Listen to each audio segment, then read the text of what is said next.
Good morning. Hey, send me a wave if you're out there. Good morning, everyone. Once again, I'm streaming both Instagram and Facebook at the same time, so just kind of waiting for some people to join on both. So hopefully you're having a good Tuesday. It is Tuesday. Thank goodness it's no longer Monday. Do I have anyone out there in Facebook? It's kind of hard to see you people. I definitely see the Instagram joining, so thank you. Good morning to everybody today. We have a great topic today, so I'll give it another minute and I'll dive in. I hope you're all staying safe. I was reading the headlines last night. There was some positivity out there, which I love. So today will hopefully be a good day for everybody. And hopefully we can learn a little today as well. So anyone out there in Facebook, you send me a wave. Thank you to those of you that did send me some topic suggestions. They are on the list for these lives, so I'm excited to talk about them. So I'm going to jump in. Today I'm going to talk about memory and why we lose it, and how stress is involved in that. And I think with Alzheimer's and dementia so prevalent in our society, most likely you know somebody who has dementia or has gone through this, or it's very unlikely that you haven't seen dementia take a hold of someone, and it's very scary. And I think often when we're going through our lives and we forget something, we think, oh gosh, is this happening to me? I know that I get common lapses of memory. One of the most common that I get is I forget my alarm code when I get home from work and I can't get into my house. And I know many of you probably have instances like that and wonder, well, is this dementia? Is it just me forgetting something? What's normal? What's not normal? So I wanted to talk more today about how chronic stress actually changes your brain. Okay. Many of you have heard me talk about the bear. Right? You run from the bear, you forget the little details while you're running from that bear. And that's one way that stress can impact our brain. But I don't know if you know this. Good morning, Amy. I don't know if you know this, but stress can also change the actual physical components of your brain over time. So it'll actually alter your brain. So that's what I want to talk about. Kind of cool stuff. And good stuff to know so that we can change the way that we live and lower the impact that we may develop dementia in the future. So when you are under stress, and this could be just acutely or chronically, cortisol is released from your adrenal glands, okay? And it has been proven to have a neurotoxic impact on your brain over time. So here's what happens. So I want to explain it to you. So you get this signal to your brain that says, okay, oops, stressful event. And that sends a signal that processes emotions. So it goes to your amygdala. The amygdala is where we decide if this threat gives us joy or fear. That's where that emotion comes from when you're faced with some sort of stressful event, okay? When the amygdala is signaled, then it impacts the way that you learn, and it impacts your memory in your brain. Now, the reason it does this is because this is a threat and you need to not do unimportant things and you need to get away from the threat. So in short term, that's actually a beneficial thing. But when you're having a chronic stimulation of stress and a chronic stimulation of the amygdala, it actually causes changes long term. So in chronic stress, when cortisol and norepinephrine, both released from the adrenal glands, are released, they circulate in the body longer. Okay, so they're signaling regularly to the brain. And scientists have found that if you constantly expose your brain to these hormones, it will start to shrink a part in your brain called the hippocampus. One of my favorite names for something in the brain, hippocampus.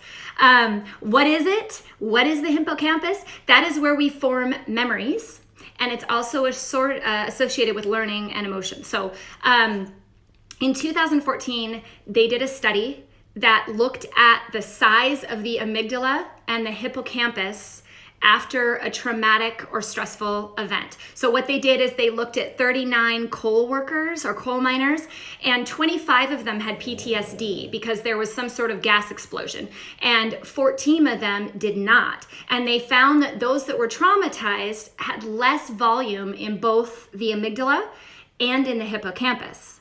Okay, less volume. Crazy. Right? And I think of how many people out there in the world have PTSD and worry about what impact that's had on their brain, right? In addition, this is really interesting. There's another area of the brain that's involved in chronic stress and memory, and it's called the prefrontal cortex. Now listen up. This is where we plan, we decide the outcome. This is where our impulse control is, and this is our ability to reason. So look around you right now. Everybody kind of has a different reaction to the situation, right? Someone likes my mom mug. Yes. Some people are reacting with fear, knee-jerk reactions. Other people have a reasonable hold on it. This is where the prefrontal cortex comes in, okay? So if you have this fight or flight response, you see a stressor, cortisol is released, it actually inhibits the prefrontal cortex from doing its job. This is where these knee-jerk reactions come, right? This is where all of a sudden you say something and then later you're like, oh boy, gosh, I should not have said that, right? So that's very important.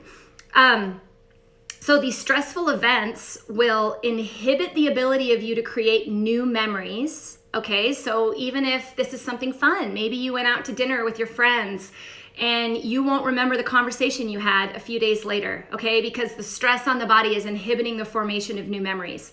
Stressful events will also make you forget all those little details. When you're running from a bear, you don't remember the flowers, right? You just don't, right? And then as time goes on, and you have these chronic stress over time, you will notice that the memory is getting worse due to this physical impact on the amygdala, the hippocampus, and the prefrontal cortex. And often what you see is you see mood swings and you see an inability to process new information with much reason. Unfortunately, a lot of time that results in more fear, right? Because you can't reason through the threat. More fear. Back into the circle again we go, into that hamster wheel where we keep worsening and worsening and worsening memory. So I'm going to talk a little bit about also the nutrient deficit that comes from stress in just a second, because that plays a role. But when I look at how many cases of dementia out there are, and when I speak to people, I find that a lot of the times they've had a very stressful life. And this makes sense, right? If they're under a lot of stress and their brain is shrinking, they're going to have more and more instances of memory loss, right? I'll let that sink in for a second. That's a lot, right? So the good news is there are things that you can do, right, to assist with this. Okay, so don't fear. No fear. We don't need more stress. Number one, the adrenal glands require some very specific nutrients. In particular, they require vitamin C and they require B vitamins, minerals. So diet is essential. Okay, so when it comes to diet, you want to have a variety of plants. Why? Plants have a variety of nutrients. If you're rotating them and you're putting in a lot of different colors, you're putting in a lot of different nutrients. Okay, so that's why I always like the base of a meal to be plants. That's why. Healthy fats. Now, these are also plants often. Walnuts, pecans, seeds, all of that. Healthy fats, avocados. Of course, you can do some wild-caught fish if you're a fish eater. Lean proteins aren't usually an issue in our society. I think most people eat enough protein. Even people like me who are plant-based, I put in a ton of lentils and chickpeas and tahini and non-GMO tofu and beans. But do make sure you're getting a good source, organic, grass-fed protein if that's what you eat. Water. So dehydration is stressful on the body, So even if you are the most chill, relaxed person, you have no external stress, you're going through life doing Tai Chi and yoga every day, if you're not drinking enough water, you are under stress. Your body requires water. So number one, if I had to tell anyone advice, it would be make sure you are drinking enough water. Half your body weight in ounces at minimum. So that means if you're a 200-pound person, you need at least 100 ounces of water per day. And if you're like me and you're drinking coffee out of your little mom cup, you're gonna need more water than that. I make up every glass of coffee is 8 ounces more of water. The water in the coffee doesn't count, folks, does not count. Sorry, I have a fly that just does not wanna leave me alone. He's trying to stress me out and make me lose my memory.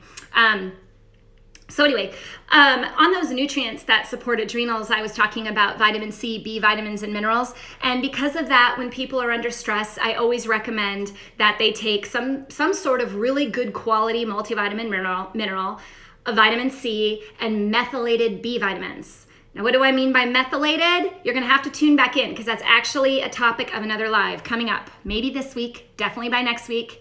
So I want to make sure you understand what methylated B vitamins mean. But if you think of some of the cases of dementia out there, they're B vitamin related, right? So B vitamins are key here. Must have them in. As a plant-based person, it's a little bit harder to get in my diet, so I definitely replace them, although lentils are a great source. And you obviously don't want to eat a ton of inflammatory meats, and that's where most of the B vitamins are found. So I always recommend if you're under stress, get some Bs in there. There are some actually on diet, while I'm on it, you want to avoid anything that will cause stress to the body. So any sort of artificial colors, sweeteners, prepackaged foods always have a risk of causing stress to the body because the body doesn't really know how to break them down. You know, our body is ridiculously efficient. It knows what to do. If you put the right things in, it knows what to do to run your body. If you put in stuff that it's like, what's that? It's going to change the way that it reacts to it. There are numerous herbs that are fantastic for adrenal. I write on these all the time. I definitely have articles on my website, and I do plan to do some lives about these. I would like to know if any of these are of big interest to you guys, because I would absolutely do a live that explains to you more about them. Some of the big ones in adrenal health are rhodiola, astragalus, ashwagandha, shishandra, ginseng. I use, God, this fly, I swear. There's a lot of nutrients, L-theanine, phosphatidylserine, that help calm the adrenal glands. And those are fantastic as well, especially when you have kind of that fight or flight all the time. Those L-theanine and phosphatidylserine are amazing. So focus exercises. So we talked a little bit about meditation yesterday, and this totally helps in saving your memory. In fact, studies have proven without a doubt that meditation supports learning and emotional regulation. And the reason it does that is because it calms the body down. It puts it into a parasympathetic state instead of a sympathetic state. Okay, so just take a few moments today, breathe. Just focus on the breath. Just sit down in a quiet space and just focus on your breath. I swear it makes a difference. The other thing that makes an amazing difference is movement. There was a study, 20 minutes of daily exercise proved that people did better on memory tests than those who didn't do the 20 minutes a day of exercise. So, and that makes sense. Get out there, get the blood flowing, get it moving. Doesn't really matter what you do. Do jumping jacks, walk around your driveway, chase the kids, dance. I dance. That's what I do. I turn on some music and I dance while I do the dishes. I dance around the house. My kids are very embarrassed. But anything to do to get you moving. Obviously, or I think it's obvious, yoga and Tai Chi would be fabulous here because they would combine not only the physical aspect of that exercise, but also with the mind-body calming aspect of that exercise. And of course, those have been proven to improve memory deficits, okay? So good news is you can totally improve your memory by managing your stress. And the other good component of that is the more you manage your stress, the less other problems will happen as well. As I'm sure you will learn about as you keep showing up for these lives, I will tell you about everything that stress will impact. So I encourage you, try to stay calm. Try to use this time at home to focus on the important things and be well. Once again, I will take questions. If you have topics you want to hear about on upcoming lives, please let me know. I'd really like to do a live 5 days a week, Monday through Friday, sometime around this time. So if you guys are sending me suggestions, I will do everything that I can to incorporate them so that you can learn. I have someone asking if I need an MRI tech. You're so sweet. Nope, I don't, but thank you. I see some other questions have kind of popped up along the time. So if I didn't get to them here, hey, if I didn't get to them here, I will go in afterwards and answer them for sure. So I will go through and respond to each of you. Thank you so much for being here, and I hope you learned a lot today. The one big takeaway, eat well, get your nutrients in, drink tons of water, and try to breathe and calm down. And hopefully this fly will survive. We will see. Anyway, happy Tuesday, everyone. Thanks again for being here. Much love from all the Pingels.